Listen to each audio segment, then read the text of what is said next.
ഞാൻ വ്യക്തിപരമായ ഒരു കാര്യം കൂടി എനിക്ക് പറയാം. എന്നെ സംബന്ധിച്ചിടത്തോളം മാധ്യമപ്രവർത്തകൻ എന്ന നിലയിൽ ഞാനൊരു പ്രതിപക്ഷ നിലപാടെടുക്കുന്ന ആളാണ്. അപ്പോൾ അങ്ങ് ഭരിച്ചുകൊണ്ടിരുന്ന കാലത്ത് അതിശക്തമായി അങ്ങേ ഞാൻ വിമർശിച്ചിരുന്ന ആളാണ്. അപ്പോൾ അതിൻ്റെ അകത്ത് വ്യക്തിപരമായ ഒന്നുമില്ല. പ്രത്യേകിച്ച് ഈ സോളാർ കേസിനെ ഞാൻ CPM-നോടൊപ്പം തന്നെ ശക്തമായി നിന്ന് ഭയങ്കരമായിട്ട് പെരുപ്പിച്ച കൂട്ടത്തിലാണ്. അതുകൊണ്ട് എനിക്ക് നേരിട്ട് അങ്ങോട്ട് ഞാൻ ക്ഷമ പറയുന്നുണ്ട്. പിണറായി വിജയൻ്റെ ഭരണം കണ്ടപ്പോഴാണ് എനിക്ക് മനസ്സിലായത് അങ്ങാണ് യഥാർത്ഥത്തിൽ ഏറ്റവും വലിയ ജനാധിപത്യവാദി എന്നും. ഞാൻ അതുകൊണ്ട് വ്യക്തിപരമായി തന്നെ ഖേദം പ്രകടിപ്പിക്കുകയാണ്. കാരണം അതൊരു വ്യക്തിവിരോധം ഉള്ളതുകൊണ്ടല്ല. ഞാൻ കഴിഞ്ഞ ഗവൺമെന്റിന്റെ കാലത്ത് ഞാൻ പ്രതിപക്ഷത്ത് നിന്ന് ആഞ്ഞടിച്ചുകൊണ്ടിരുന്നതാണ്. ഇപ്പം ഞാൻ പ്രതിപക്ഷത്ത് നിന്ന് ആഞ്ഞടിച്ചുകൊണ്ടിരിക്കുകയാണ്. ഒരുപക്ഷെ നാളെ രമേശ് ചെന്നിത്തലയോ അങ്ങോ ആരെങ്കിലും കേരളത്തിന് മുഖ്യമന്ത്രി ആയാലും ഞാൻ പ്രതിപക്ഷത്ത് തന്നെ ആയിരിക്കും. ഒരു പാഠം പഠിച്ചത്, നമ്മൾ ഒരാൾക്കെതിരെ ഒരു നിലപാടെടുക്കുമ്പോൾ വ്യക്തിപരമായി അയാളെ ആക്രമിക്കുന്ന സാഹചര്യത്തിലേക്ക് പോകണമെങ്കിൽ ഏതെങ്കിലും ഒരു സ്ത്രീയുടെ വാക്ക് മാത്രം കേട്ട് എടുത്ത് ചാടരുത് എന്ന് ഞാൻ പഠിച്ചത് ഇപ്പോഴാണ്. അതുകൊണ്ട് അതിലൊരു വ്യക്തിപരമായ എൻ്റെ ഖേദം ഞാൻ പ്രകടിപ്പിക്കും.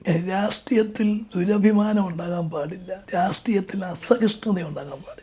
രാഷ്ട്രീയത്തിൽ വിമർശനം ഉണ്ടാകും. ആ വിമർശനത്തെ ഞാൻ സ്വാഗതം ചെയ്യുന്നു. വിമർശനം ഇല്ലെങ്കിൽ ഞാൻ പോലും ചിലപ്പോൾ വഴിതെറ്റിയെന്നിരിക്കും.